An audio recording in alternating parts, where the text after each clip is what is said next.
Të nderuar miq, ju përshëndes, është e hënë 5 maj, java e fundit e fushatës në Shqipëri, shumë për të vendosur se si do të shkojnë fatet e atij vendi, siç u vendos këtu kur përballë ishte Donald Trump, i urryer nga gjysma e amerikanëve, dhe Kamala Harris gjithashtu e urryer nga gjysma tjetër.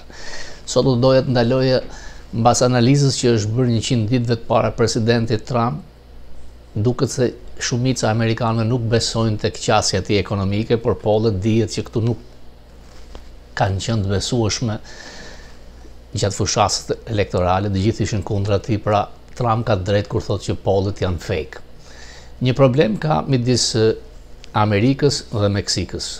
Zoti Trump i ka cilësuar grupe terroriste, kartelet e drogës, dhe kjo jep drejt Amerikës që t'i shkatroj, t'i ekzekutoj ushtarakisht, t'i vras kudo që janë, por do të kërkonte edhe bashkëpunimin e Meksikës. Presidentja meksikane Claudia Sheinbaum, me origjinë hebre, mos gaboj, nuk po bashkëpunon. Kjo tregon edhe një herë që qeveria e Meksikës është peng nga kartelet, korrupsioni është shumë i madh dhe Trump do të veprojë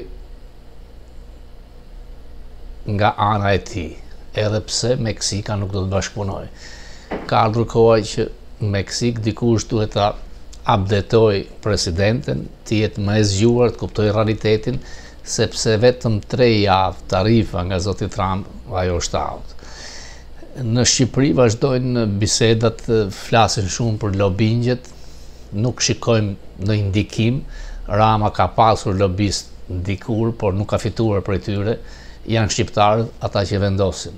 Brutale ndërhyrja e polleve. Nuk mund të realizosh një poll nga Italia pa Amerika, me ligj duhet ndaluar.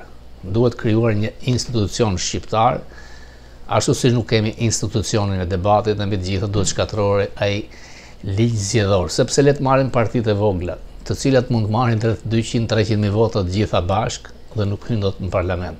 Pra shtremërohet synimi dhe qëllimi i votuesit. Megjithatë, fushata duket thuajse barabart, optimizmi më i madh është nga krahu i Berishës.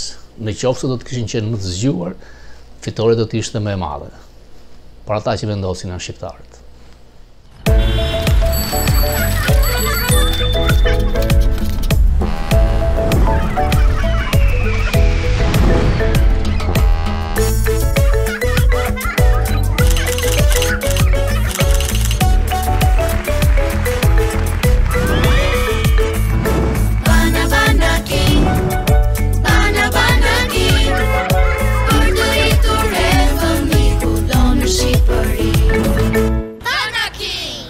Kudo në Shqipëri.